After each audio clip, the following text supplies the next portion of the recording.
Hi, everyone. Welcome to class today. I'm Bethany. I'm the educator for Singer Sewing. And as Nicole mentioned, I also have Amy Mulraney. So if you see her name in the chat, she's one of my colleagues helping out today. She will be dropping links to things. So if it's a link from Amy or Nicole, it's a safe link. Any other links from anyone else, do not click on those. So we want to just make sure you're staying safe. So one of the links she'll be dropping in the chat. If you didn't already download this when you signed up for the class, it is our little write-up today. This is going to be this is for you to take notes on about what we're talking about. Now, I hope you know what we're talking about today since you're here, but just to recap real quick, we're going to talk about how to make your own fabric using a serger, and then you can take that fabric and turn it into anything you want. So this is really for any type of sewist, whether you're a quilter, a bag maker, a garment sewist, crafter. This is a great technique. This is truly my favorite stitch to do on the serger. We've done it before in other classes, so we have a list of classes that we've done in the past. If you don't know, Singer has been doing these classes with Michaels for 3 years now, since Michaels started carrying Singer products and sewing products in their stores. And so we've been supporting that, and we do these every month, and we do them sometimes almost every week. So 2 weeks ago, my colleague Sani was here teaching a whole serger kind of 101, going through some of the most commonly used stitches. So if you're still getting comfortable with your serger, I highly recommend that you go back after today's class and watch hers from 2 weeks ago. You can find it over on Michael's YouTube channel. And then this class was also being recorded, so you'll be able to watch the replay of this for reference in the future. It'll be available tomorrow on Michael's YouTube channel. So what we're going to talk about today, and they kind of briefly talked about it 2 weeks ago in Sani's class, is flat locking, which is a type of stitch that you can do on a serger. She just briefly kind of showed it, but we're going to dive in a little deeper and kind of answer any questions specifically to this technique. And we did a project, and I'm sure Amy will be able to find it and link it here. I'm throwing a curveball at her already at the jump of class. But we did a project a couple years ago, I think, and it was a holiday project. I don't think it was this past year, Amy. I think it was 2 years ago, but I could be wrong. But she has a master list of all of these. But I'm going to grab one of my examples. We made a bottle bag for the holidays that you could, if you were going to give someone a little bottle of something for the holidays, you could decorate it this way and have a little keepsake. I make these and put them on my bottles on my little shelf here at my house. So it just is another way to be festive. Now, we had different versions of these, and we would have some with like little collars that had like Christmas, fabric on it or whatever. But you could honestly do this with any color fabric for any holiday, for any season, or any reason to give someone a little something like this. But I wanted to show you this one specifically because this is flat locking. I'm going to hold it up close. Can you see those stitches? Okay. This is kind of giving that candy stripe look to my fleece here. This is a fleece. So you can do this on so many different types of material. So here's my seam constructing the little bag here. But these right here are seams, but they're not joining the fabric. They're in the middle of the fabric, and it's creating these fun stitches all the way around. And then it looks like that on the bottom. Now I am going to take it off so I can see if I can turn it inside out and show it to you inside out, because the flat locking looks different on both sides. And you have a fun choice of which side of the flat locking you want to showcase on your project. So this is the bag inside out. You can see my seams to construct it are here. So this was a really simple project. This is the inside of the flat locking stitches. You see that? It looks completely different than the outside does. And we're going to kind of go over the two different sides up close here in a second, but I wanted to show it to you on a finished project. But anyways, I just thought this was super cute and a fun little project I could show you all. We did make this, I think, there it is, linked to the bottle gift bag. So you can go and make this if you have a holiday coming up, or maybe you want to give a little something to mom. That would be a cute way to do it. And we do several different versions of it. But the flat locking is probably one of my favorite ways to really decorate and elevate a project. So I'm going to show you how to do flat locking right here on the serger. I'm using one of our Singer heavy duty sergers today, so you can check that out. It's available over at Michael's. And I have a couple of examples, and we're just going to kind of play around with it. If you have questions, please leave them in the chat, and I'll be happy to answer it. If I don't see it, Amy will pop on and tell it to me. All right, so let me show you our settings, and I did put in the back of our sheet here a little diagram. And this is a 3-thread flat lock. So your serger, as long as it has 4 threads or more, you can do this flat lock stitch. And so we're going to get our machine set up. Now I've already got mine set up. So if you're doing yours along with us, I'm going to tell you exactly what you need to do so you can stitch along with me. All right, let me switch to this camera. All right, so I'm going to try to turn this a little bit. Let me bump this up a little too. Sorry, it's going to go dark for just a second. There we go. That's a better angle. All right, so this is my Singer heavy duty serger that we're using today. And the first thing I want to point out is I said we were doing a 3-thread flat lock stitch, which means I'm only going to use 3 out of the 4 threads that I typically use when I'm doing like a, overlock stitch. So because of that, let me wind this up a little. You can see right here, I just have 1 needle in the machine. I took the left one out and I'm keeping the right one in.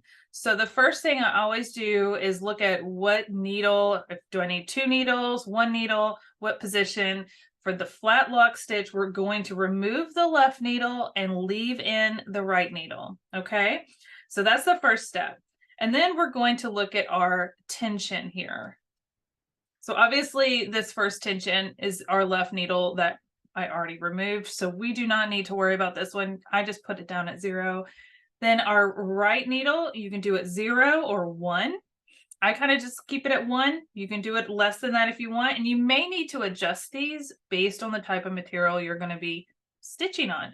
So we'll talk about that in a minute. So here I've got this one set to a 1. This is my right needle. So I'm only using 1 needle and I'm only going to have 1 thread going into my needle. Then this is my upper looper, which I have set at a 3. And this is my lower looper, which I have set as a 6. So it's 1, 3, 6. Pretty easy. Now, again, you can adjust these to get a different look if you want, but these are the standards that we're going to start with. Okay. Any questions about that? I don't see anything. Okay. So I do have, just to show you all, I'm going to turn this around. I have 3 different colors in the machine because I find that if I use different colors, it helps you to be able to identify on camera which stitch and is which thread is which looper or needle.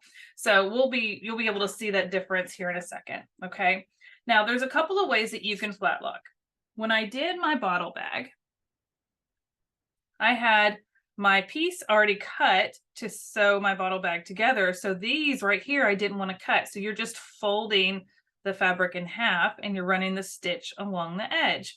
And then you open it up, which is really cool. Gives you that fun effect. So this is one side. See how it's kind of raised? It gives like this bump effect. And the other side, we call the ladder stitch. And personally, and this is just my personal preference, I love the ladder stitch more than this. There's times where I'll use this on the front, but most of the time, if I'm using flat locking, I like to have the ladder stitch on the front. And I'll show you some examples in a minute. But when you're doing flat locking, if you want to get this stitch in the middle of your fabric, you don't want to cut your fabric. So you're just going to fold and you're going to sew this through your serger without cutting it off. Okay. So super easy. But if we have strips of fabric, like this fun denim that I have here, I have this denim and I have this fun stripe. So let's say I wanted to make my own fabric, putting these two together in a certain pattern, maybe alternating solids and stripes like this. I can decide which side of the flat locking stitch I want to have on the front. So if I want to have, oops, sorry, I bumped my camera.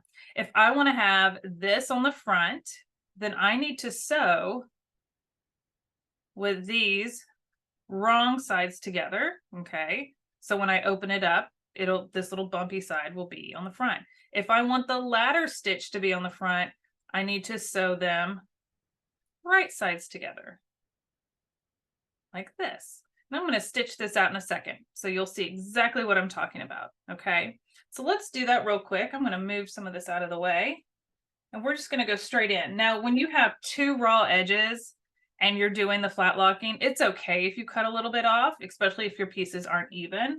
But I try to not cut off too much because I want it to be as even as possible. So let me see if I can switch over to another camera so you guys can see this kind of feeding through the machine. There we go.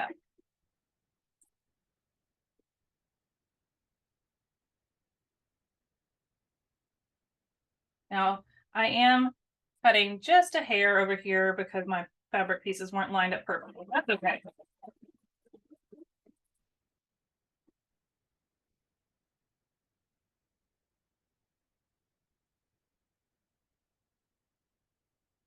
We're going to stitch right off the end and trim our tails. There we go. All right, so I'm going to actually come back over to this camera. And so this is what it looks like right now. I sewed these right sides together. And this is the needle. So you see you see the green thread is my needle. And you have my upper and lower loopers on this side, the red and the yellow. But this is the magic of flat locking. So I've just stitched these two pieces together, but when I open them up and give it a good little tug, you see my ladder stitch pulls right to the front. It's that simple. And I find this so satisfying to do. Just give it a little tug. And now my two pieces are joined together. And from the back, it looks like this.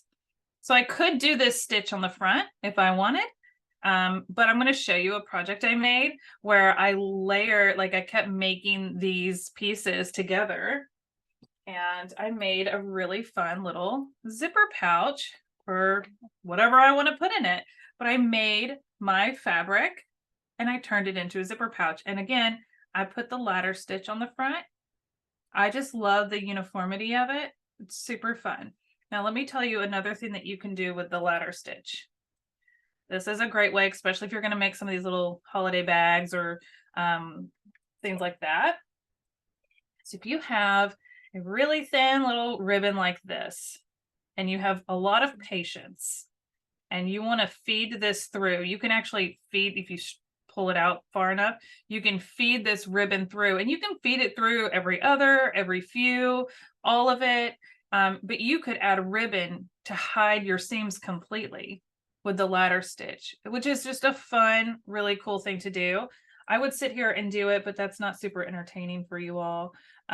It's quite kind of tedious, but once you get going and get it started, it can actually be really cool. But to think about like how that could be fed all the way through, what a fun way to add some embellishment to a project. Super fun on a tote. Yes, I agree completely. I'm going to zoom out and I'll hold this up for you. I know I've got a lot of cameras sitting here, but do you see how cool that is? And for the record, this was just one big piece. I just folded it over. So I just made really long strips, folded them over, added my zipper. I didn't even box the bottoms, but I could have. But yeah, honestly, this is probably big enough to put my laptop in. So if I wanted to do that, I could, but it'd be my little, what I put my socks in my luggage when I travel for work all the time. So just a fun little thing. It's just a great way to use your scrap fabrics. Absolutely love making fun things like this. So let's talk about, we did it with denim. Denim's really easy to do it with. Denim's really easy to work with. It doesn't have a lot of stretch. So it makes it super easy. Another fun thing to do is, like I said, scraps. I have a lot of quilting cotton and those types of scraps. So let's say I want to make something with that. So I could essentially piece together some pieces, and I didn't cut these evenly, so they're not all the same size, but you'll get the gist of it. And I'm going to switch back over to, let's go to that camera. Sorry, I have 3 cameras today.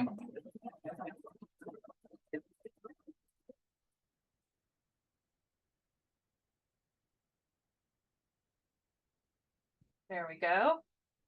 And sometimes it does kind of tug on your threads a little bit. You just straighten it back out.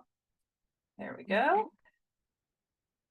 And now I've got this here. These are my loopers. This is my needle.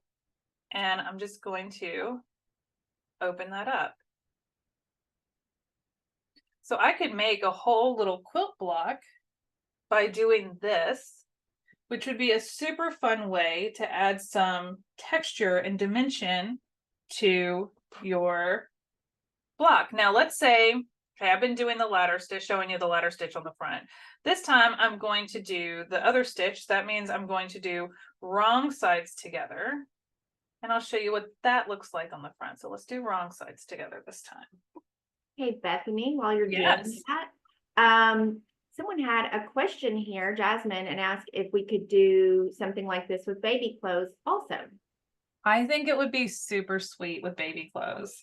Hold on, let me switch this out and then we can talk about that. I love where your mind's going though. My whole goal with these classes when we do them is to inspire you to get creative and think about how you can take the techniques that we're teaching and apply them to the things that you personally like to sew. So I think this is a great thing to think about. So let's open this one up. I love how flat this one lays in this quilting cotton. Let me come to this other camera where I have a little bit better lighting. That's better. So this is the ladder stitch right here. And this is the flat lock stitch on the front. Okay. So it's the same stitch. If I were to flip it over, the ladder stitch would be here because that's the back and this is the front. So this is technically considered the front of the stitch and this is the back of the stitch, but you could go either way with it. And it makes a really fun dimension. With the quilting cotton or thinner fabrics, this stitch is going to lay a lot flatter. See that? Whereas, where's my sample here? With a thicker material like the denim, it kind of bubbles up and kind of rolls up. You can really see it here on this fleece. It really kind of bubbles up over it, which is also really fun, but it's just a little tighter. So you can see, you get a little more texture by feeling it this way. Whereas if you want this to lay super flat, both of these are great for quilting cotton. So you could do some really fun piecing with this. And maybe you wanted to take a longer piece. I don't think I have a long piece, but you could take a longer piece and go all the way across there and have that come up and be stitched on, which would be super cool. Or I could take 2 pieces together. Let's do that. We're just going to play for a second. But back to the little baby clothes. I think doing something like this, especially like on a little baby hat, a baby bib, you could do this on knit fabrics. You can do it on stretchy fabrics. You could do it on any kind of fabrics. Sonny is not with us today. She's traveling for work, but she has a scarf that she made with tiny little squares, and they're all patchwork together, kind of like what I'm doing with this. And it's velvets and satins and different types of material all flat locked together, creating this fun little texture patchwork, very lightweight scarf. And again, the options are endless with this, which is what I really love about this project. So it's a super soft stitch. It lays really flat. It would be perfectly safe to do on baby garments for sure. So let's go back here. I'm going to sew these 2 together. Let's sew these 2 together.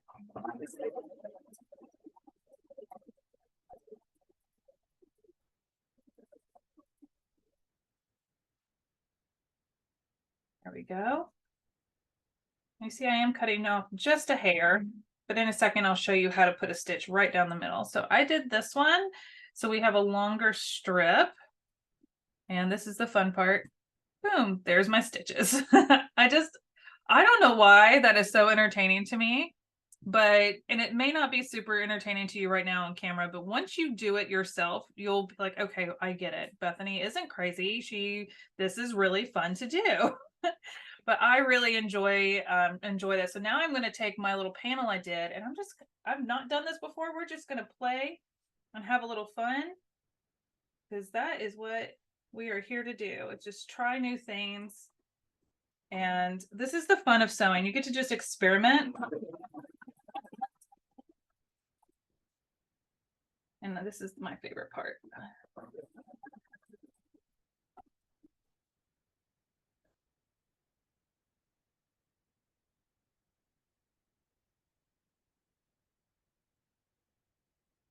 All right, so I just sewed this piece to my little pieces I already did. How fun is this little patchwork? And again, I'm choosing to use that ladder stitch, and you would give this like a really good press. And then imagine all of your seams are perfectly flat and welded together. I love this. There you go. So it says, I've seen the flat lock showing on the hem of a ready-to-wear t-shirt. I'm definitely going to try it for myself after watching this. I think this would be a super fun way to finish the hem of a sleeve or a shirt. You could do some really fun things about like attaching a pocket would be really cute. I honestly, options are endless. There was someone, and forgive me, I don't remember his name right now off the top of my head because you just made me think of him. But he takes denim and will patchwork it all together with the flat locking and then cut out his pattern for his jacket and out of that material. So he's basically making one large panel of patchwork denim using the flat locking stitch. It's very abstract. And then he can cut out the pieces to make the garment. So this could be a really fun way to make something super unique and a great use of some scrap material. So would be a super cute dress for a little girl or myself. I would totally wear that. But I don't know. I just think this is super cool. You can make some fun little patchworks, pillowcases, super cute stuff like this. Now, I told you, you can do the flat locking right down the middle like I did on my little bottle bag. So I'm going to show you how that works. So instead of, let me come back over here. So instead of lining up two raw edges with two pieces of fabric, we're going to fold it in half. And now we've got a fold. We don't want to cut the fold. So I am going to run it along the next to my blade here, but I'm not going to cut any off. It's going to be right next to it. If you need to raise the blade, which you can, let me move this. This does push over and twist up. Okay, so you could raise the blade. Some blades on some sergers, they fold down in. You can disengage the blade if you need to, but for sake, I am just going to let it run next to it, and we'll switch over to this side so you can see it stitching out better. And okay, you see me lifting this a lot. There is a presser lift back here, but one of the great things about sergers is, and I very rarely lift my foot with this back here, I just lift it from the front. And I just glide my material in where it needs to go to get it started. Kind of helps it hold in place, and I don't need another hand to lower this lever. Where's my foot? There it is.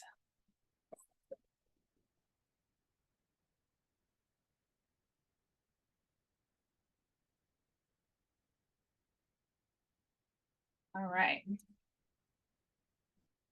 So I've got it stitched out. You can see it's right along that fold. I didn't cut anything off. I did really good. And I'm going to open this up. This is I guess there's a right side and a wrong side to this fabric, but I guess you could go either way with it. So this is one side of it. For some reason, I thought this was the front, but I guess you could choose. So we've got the ladder stitch on the front, and we've got the flat lock stitch on the back. Super fun, super easy. So you could do this going this way. You could, let's try it. I've not done this before. Let's try folding it in half again the other way. We're just experimenting today.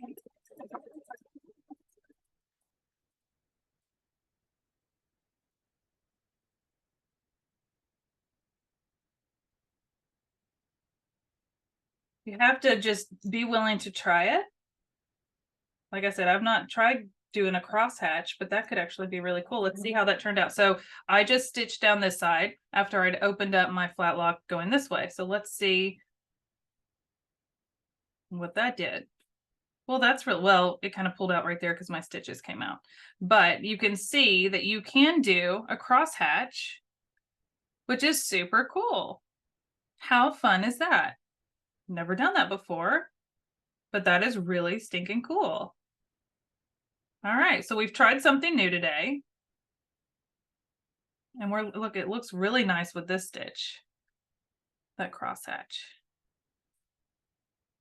I hope I've got you all thinking about all the different ways that you could implement this flat locking stitch in your own sewing. So if you have any ideas, please share them in the chat because it could inspire someone else to do the same. So do we have any questions about flat locking? This is a quick class because honestly, that is pretty much it to it. It is once you get your machine set up. So let's go over the machine setup one more time for those that are just joining. I saw a few new faces just hop on. So let me clean up my mess here. Flat locking, real quick, is a stitch where you can use it to join fabric together to add a fun little decoration on the front to make your own fabric to then turn it into like a little zipper pouch like I did with this. Okay, super fun. So we were just playing around with some of those examples and stitching out some things, but to set up your machine for flat locking, you want to follow the steps that are on the back of our little sheet here today, or maybe the second page. Okay, so this is the front page. This is that fabric, okay, that I put in this photo, and I ended up turning it into this little zipper pouch. So super fun, just took me a few minutes to do.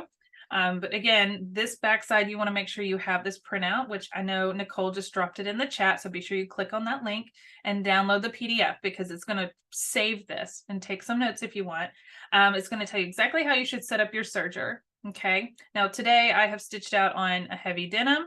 I've also stitched out on a quilting cotton, and I have not changed my settings up here. So you should be good with these settings, but again, every machine can be a little different and you may need to adjust these, but you want to stay in this range. So let's go through that real quick. The first thing to do when you sit down at your serger and set it up for flat locking is to take out the left needle. So I don't have the left needle in, I just have the right needle in. So we're only going to use 3 threads for this flat locking stitch. So I have the right needle in and I have it threaded. So that is this one right here. So this one's set to 0 because we're not using this needle. There's nothing in it. The right needle is set to a 1. You can set it lower. You can set it a little higher if you need to, but 1 is kind of the sweet spot. And then your upper looper is a 3 and your lower looper is a 6. So as you go across your machine, your tensions will get higher. So I have 0, 1, 3, 6. Okay. All right. So once you have it threaded, and again, today I used 3 different color threads so that you could see the differences in these stitches of what does what. So the ladder stitch, the color that comes to the front of the ladder stitch is the green. That's that needle. So the right needle is what is the ladder stitch. And then the 2 loopers are this side. So think about it this way. If I wanted to maybe put white in my loopers because I wanted my ladder stitch to be on the front of my project, the accent, I could do a different color thread in my needle so that my ladder stitch is a color that matches my project. So that is another thing to think about. You can also do a decorative thread in your needle if you want to do the ladder stitch on the front. So one example that you could use is like a woolly nylon. Do you see? Let me switch cameras here. You see how thick and fluffy this is? Can be a little challenging to thread through the needle, okay? So you may need a little tool, something like this to do that. But because it is so fuzzy, but it's got a little stretch to it and it can give some fun little texture to your stitch. So you could put it in the needle if you wanted the ladder stitch on the front. You could put it in the looper. If you were to put it in the looper and get these little swirls back and forth, that would be your upper looper, which is the left, not the very last tension, but this one right here. Okay. So the upper looper and then the lower looper. So this one right here would give you that fuzziness across the front if you wanted to do that. So you really can have a lot of fun with this. How did you get 3 threads through the needle? I didn't.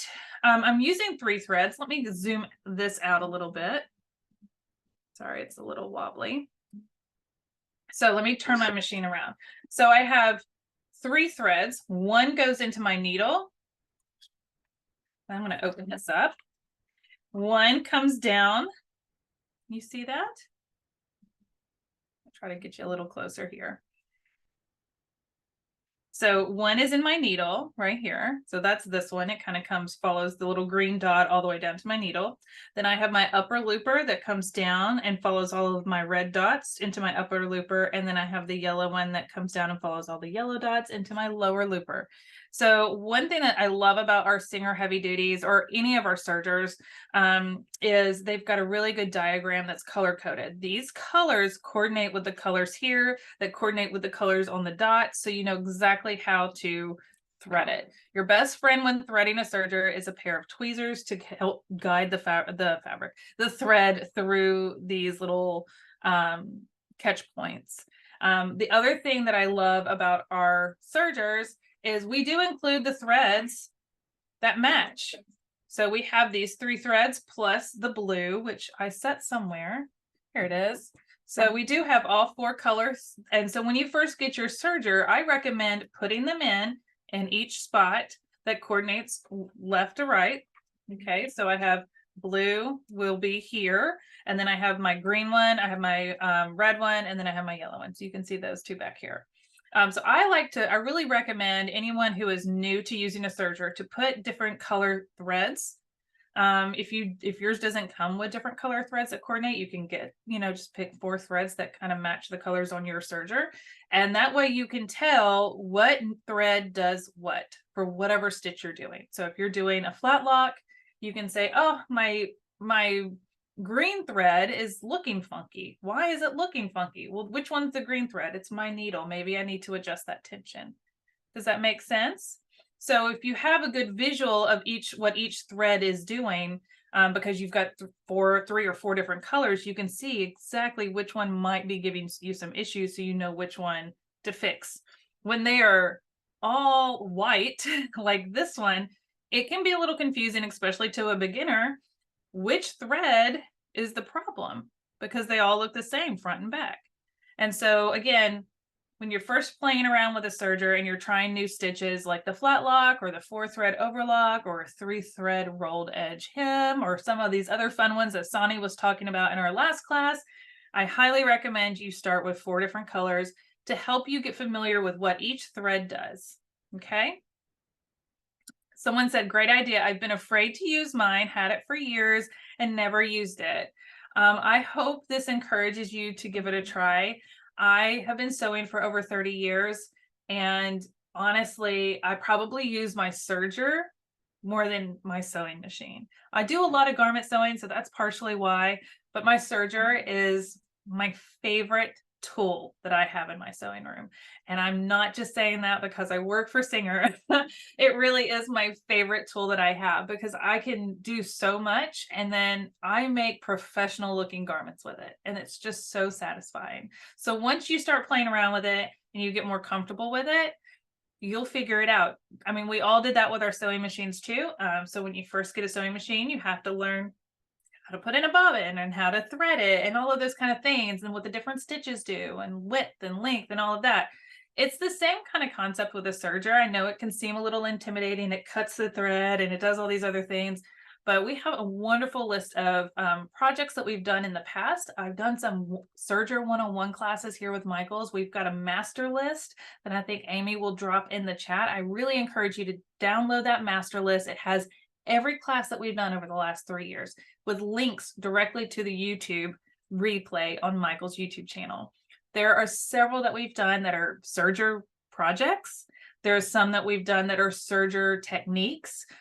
getting you started, getting you comfortable with the machine. I feel like the flat locking is one that you could easily work into. I recommend starting with like the 4-thread overlock when you first get started with a serger, because it's the most common stitch and it's a construction stitch. So play around.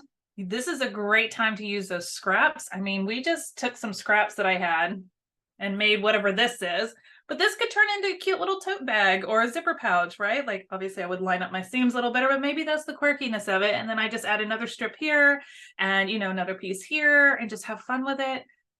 I mean, you never know what you can create. And that's the fun part. This is more of the, you know, a lot of people sew with a pattern and they follow measurements. I'm asking you to kind of put those aside and just play and have fun. I mean, you never know what you're going to come up with.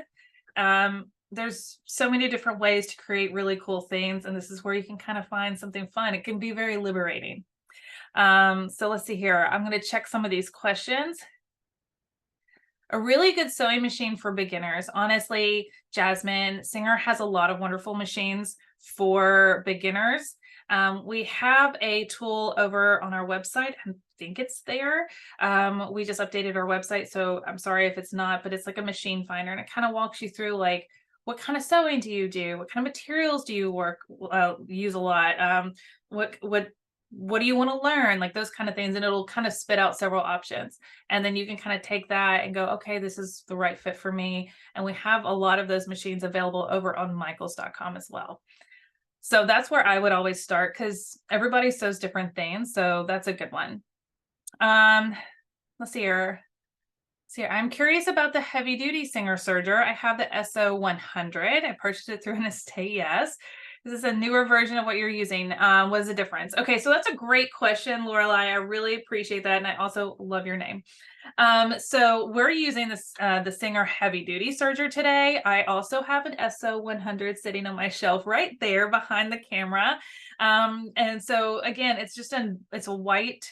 That's a white serger, and it's a great beginner serger. The difference with the heavy duty is it is meant to be able to stitch through like multiple layers or thicker materials. So if I wanted to go through multiple layers of really heavy denim or thicker materials, it would be able to handle that a little better than probably the SO100, because it does have the more powerful motor in it.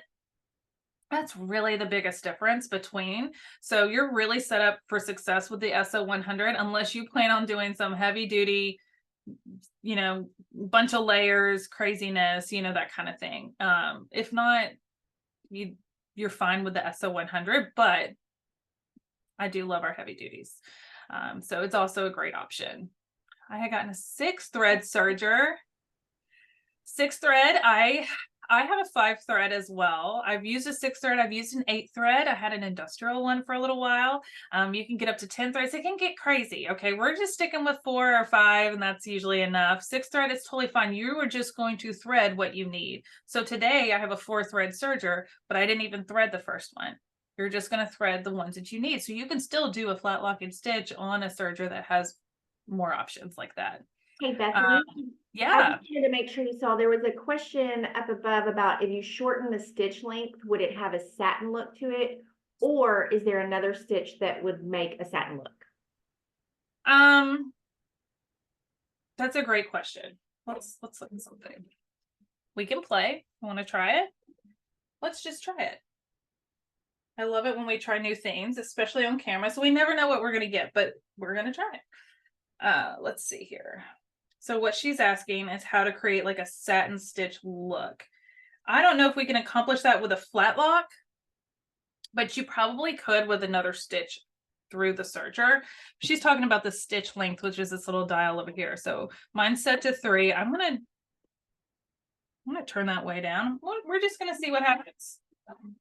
I've not done this before, and we're just gonna have some fun and play around. Let's switch you guys so you could see a little bit better. Where's my foot? My foot keeps sliding away from me.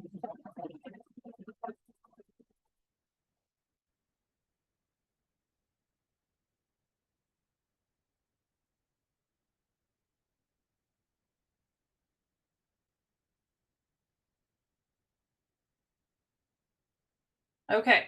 So the first thing I noticed, I'm going to come over here to this camera because my light is facing it better and it just is easier for you all to see. These stitches are way closer now. So I went from almost a 4, like a 3, 3.5 to basically like a 1. And so you can see how much closer these stitches are. But we're going to open it up and see what it looks like. Okay, that's pretty. There we go. Super cool. Do you see the difference? Let me hold these two up next to each other. Do you see the difference? This is what we were doing before, and this is with a more shorter, like a stitch length. So our stitches are much closer together. Let's look at the ladder stitch. This is the previous ladder stitch. And this is the one we just did. So yes, the stitch length can give you a completely different look. How fun is that? Now, I don't know that I would want to thread a ribbon through one this tight. So I would probably do the longer stitch length to be able to thread a ribbon through those if I wanted to do that.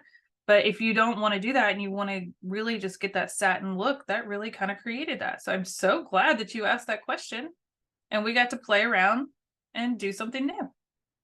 It's amazing how just one little adjustment on the machine can give you a totally different look.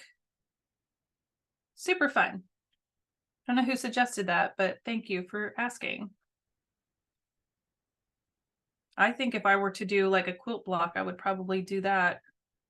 And it's really secure. And then I would give it a really good press. Now, one thing I want to point out, because these are cut fabrics, these are laying perfectly flat right here, but see how it's a little folded over right there and down here. So I would probably take like a little pin and kind of untuck my fabric so that it was laying completely flat. So it looked like this perfectly all the way down. But again, that's just me being a little nitpicky of it. You probably take your fingernail and straighten it out. Oh yeah, that worked. I just took my little fingernail and just piddle with it and gave it some more tugs, and I would probably get a pin to get this out. But yeah, when it lays perfectly flat, it looks like it's just floating right on top. I made my stitch length smaller. So I have it now at F. Before it was sitting like right there, like just at 3 or just above 3. You can go all the way up to 4. So this was at like 3.5 before. There's 3. So you can play around with it.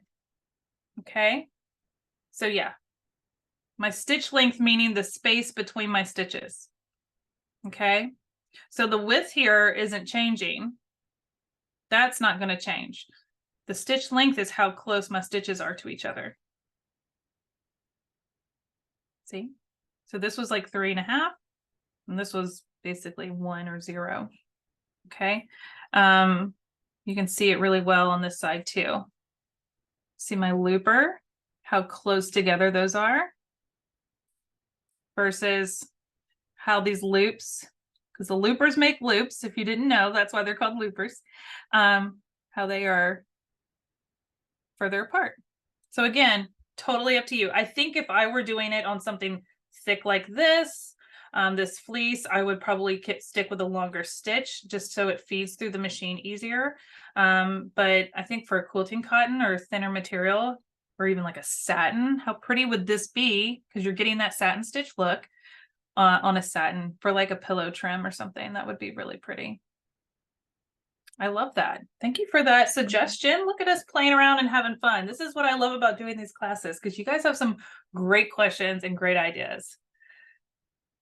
All right, what else is there? Do we have any other questions, Amy? Did you guys learn something new? Do you feel confident enough to maybe sit down in front of your serger, take the information that I've given you, and give it a try?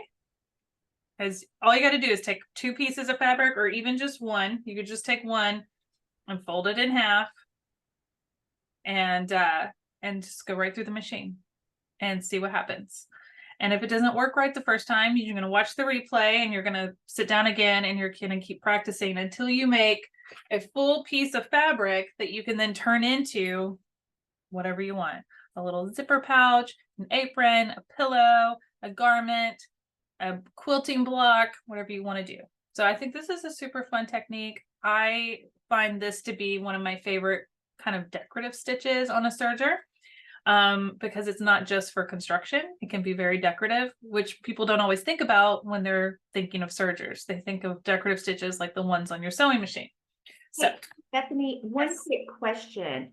How do you end your stitch? Like, how does a serger stitch end? Does it knot it? Do we need to do something? Yeah. How does that work? Well, that's a great question. And honestly, it's like personal preference. Um, I'll tell you how I do it. I'll tell you how you probably should do it.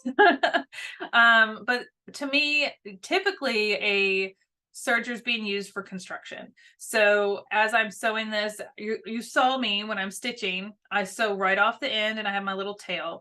If I know I'm going to sew something else to that, I'm not going to worry about tying this off. It's that final edge that you might want to tie off, or you could run it back through the stitch. So for example, because I sew my own clothes, and for me personally, that little tiny knot right at the seam of like a cuff or a waistband doesn't really bother me. I will just tie a little knot and then cut. Okay.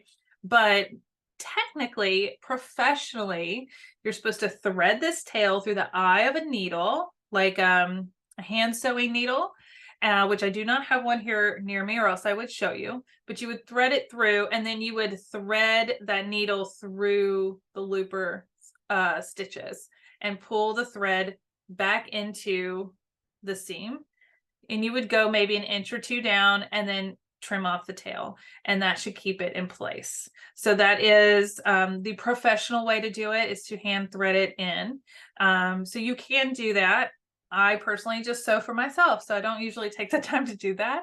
But again, personal preference, and that's the proper way to do it. There have been times where I have done it if it's one that I feel like will be seen.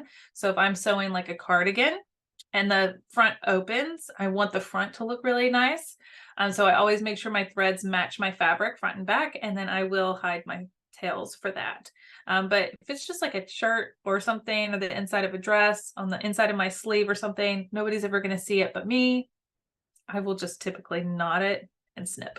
And that's just me. I have friends that don't even do that. They just cut the tail and all willy-nilly. I can't do that. I don't want my threads to start fraying. So again, great question. There's different ways. It's personal preference.